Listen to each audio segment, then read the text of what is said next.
Le Président, est-ce que je peux demander au greffier d'annoncer le numéro de l'affaire? Le greffier, affaire IT 9623I, le procureur contre Dragoljub Kunarats. Le Président, merci. Est-ce que l'accusation peut se présenter?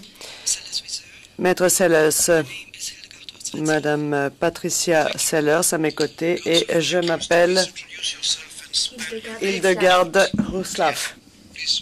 Le Président, je vous demanderai du côté de la défense de vous présenter et de nous dire également quel barreau vous représentez, maître, je vous prie.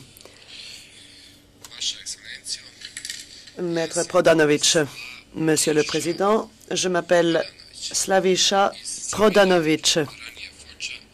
Je viens de ce qui était Foča et aujourd'hui de Serbie, et je suis membre du barreau de la République Srpska. Le Président, merci beaucoup, et je vous demanderai de vérifier que votre procuration a bien été versée au Tribunal international pour l'ex-Yougoslavie et déposée dans les locaux appropriés. Maître Prodanovic, oui, en effet, Monsieur le Président. Le Président, je demande maintenant à l'accusé s'il me comprend et m'entend dans une langue qu'il comprend. Vous m'entendez, monsieur? Monsieur Kunarats, oui. Le Président, merci.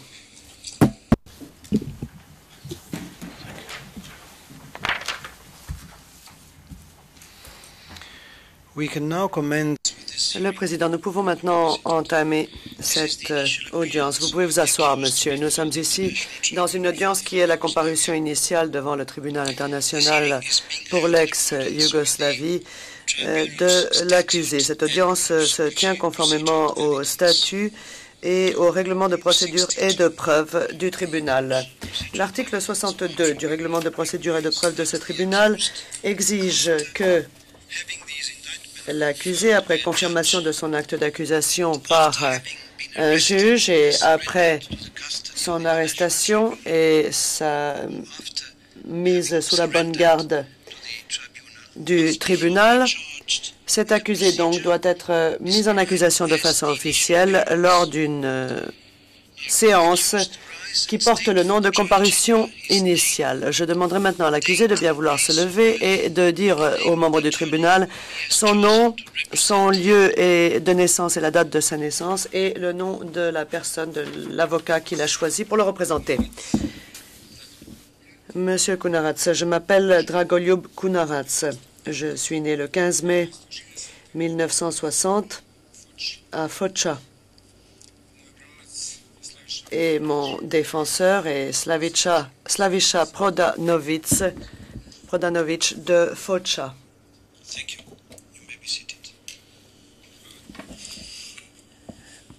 Qui se trouve aujourd'hui en Serbie. Le Président, merci, vous pouvez vous asseoir. The procedure today is governed by a set of rules laid down in our... Qui s'appelle aujourd'hui Serbie. Le Président, merci. Comme vous le savez, la procédure à laquelle nous participons aujourd'hui est régie par des articles du règlement et du statut. L'article 20 de notre statut exige de nous, entre autres, de vérifier que les droits de l'accusé ont bien été vérifiés, de confirmer que l'accusé comprend l'acte d'accusation et cet article exige que l'accusé stipule et fasse savoir au tribunal de quelle façon il va plaider par rapport au chef d'accusation retenu contre lui. Les droits de l'accusé sont décrits à l'article 21 du statut de notre tribunal que vous connaissez, j'en suis sûr, tous très bien. Comme cela a déjà été indiqué, l'article 62 du règlement de procédure et de preuve régit le déroulement de cette audience. Et c'est au cours de cette audience qu'il convient de vérifier que les droits de l'accusé sont bien vérifiés. L'acte d'accusation doit être lu à l'accusé dans une langue qu'il parle ou qu'il comprend, et la Chambre de première instance doit vérifier que l'accusé en a bien compris la teneur. Ensuite, il est fait appel à l'accusé pour lui demander s'il plaide coupable ou non coupable par rapport à chacun des chefs d'accusation de l'acte. Si l'accusé ne répond pas à l'une de ces questions, le tribunal est en droit de retenir un plaidoyer de non-culpabilité par rapport en son nom. Et le greffier en est informé.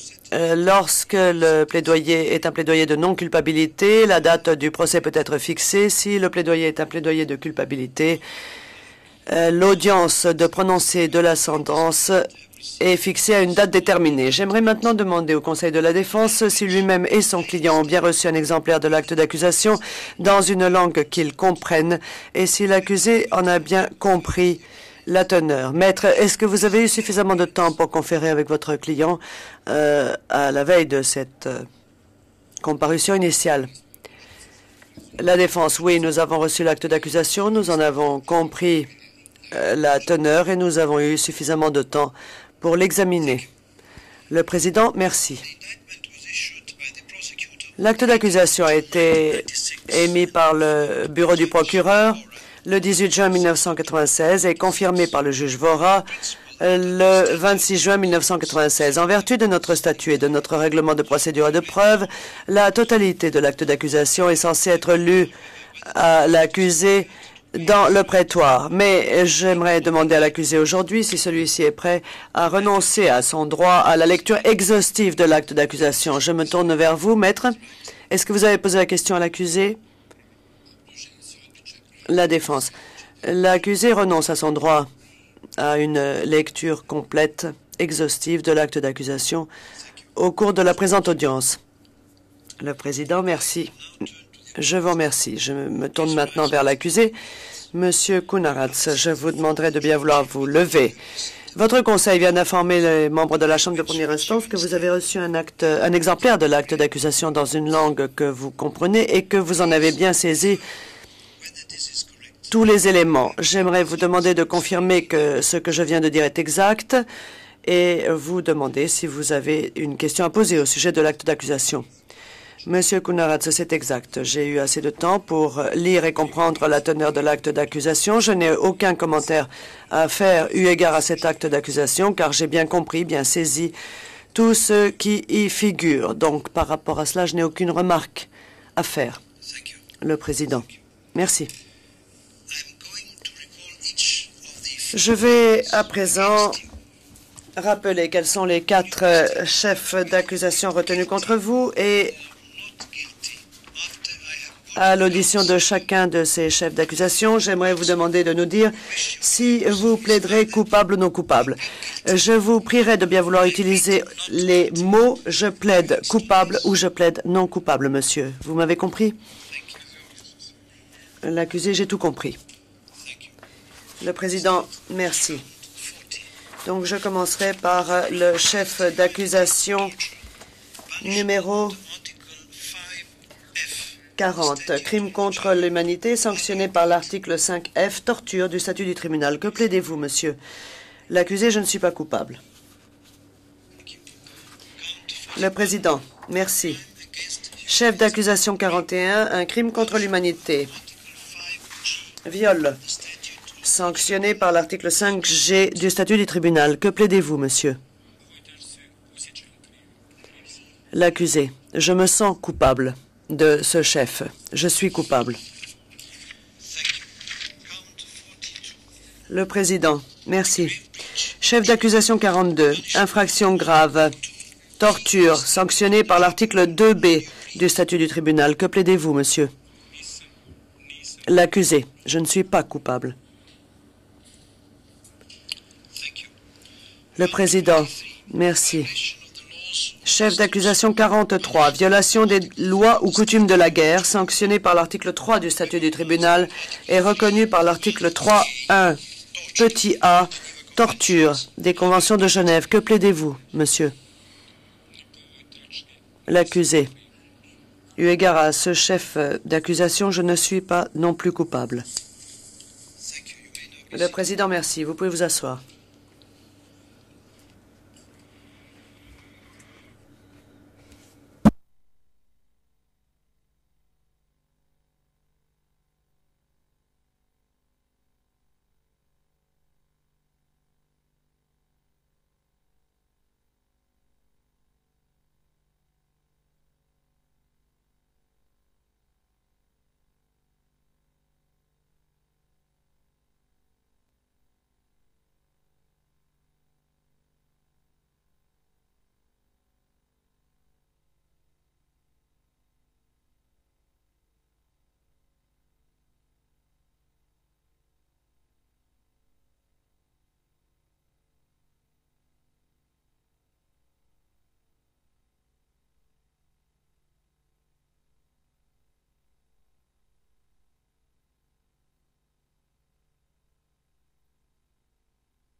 Le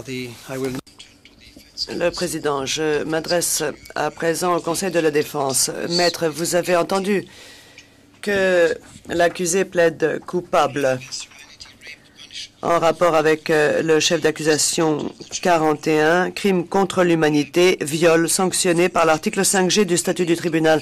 Est-ce que vous confirmez que votre client vous a bien chargé de le représenter dans ce plaidoyer? Maître Prodanovic, oui, le Président. Merci. Je m'adresse maintenant au procureur, à qui je demande quelle est sa position eu égard au plaidoyer de culpabilité de l'accusé.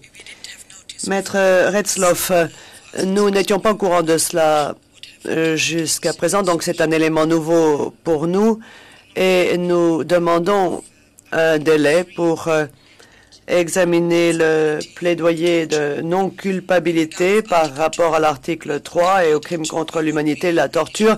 Quant à ce qui concerne le chef numéro 2, nous sommes prêts à le retirer. Mais pour les deux autres chefs d'accusation, nous demandons un délai de façon à examiner les choses de plus près. Le Président, excusez-moi, mais vous dites que vous êtes prêt à retirer le chef numéro 2, numéro 42, les infractions graves?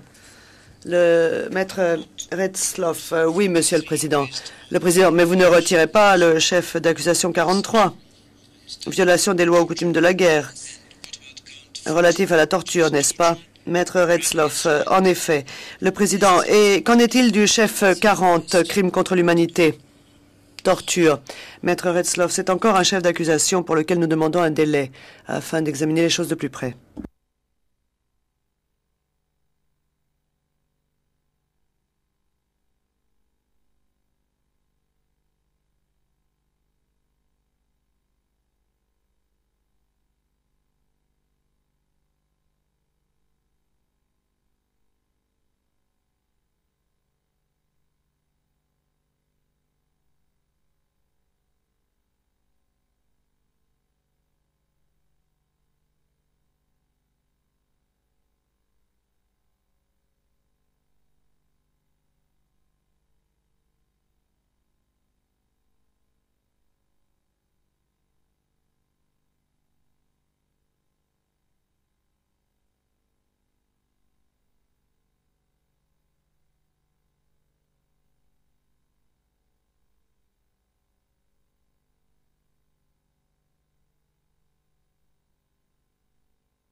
Le Président, au nom de la Chambre de première instance, je m'adresse au procureur, à qui je demande s'il est prêt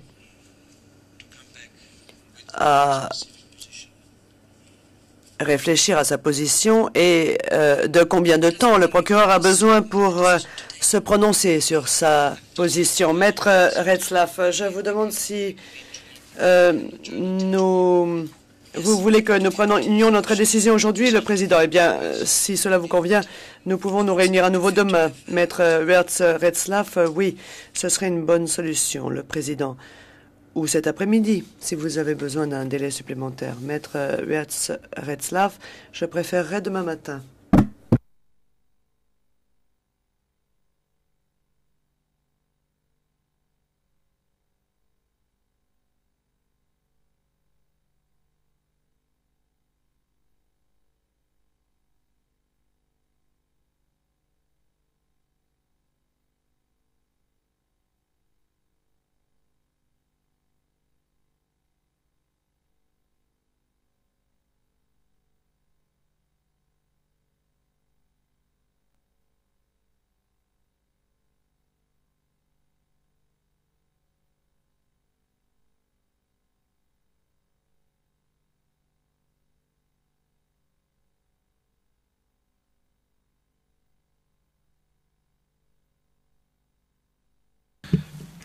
Le Président, j'aimerais commencer par demander à la Défense si Maître Prodanovic est prêt à revenir demain. Nous serions prêts à reprendre l'audience demain à 16h30.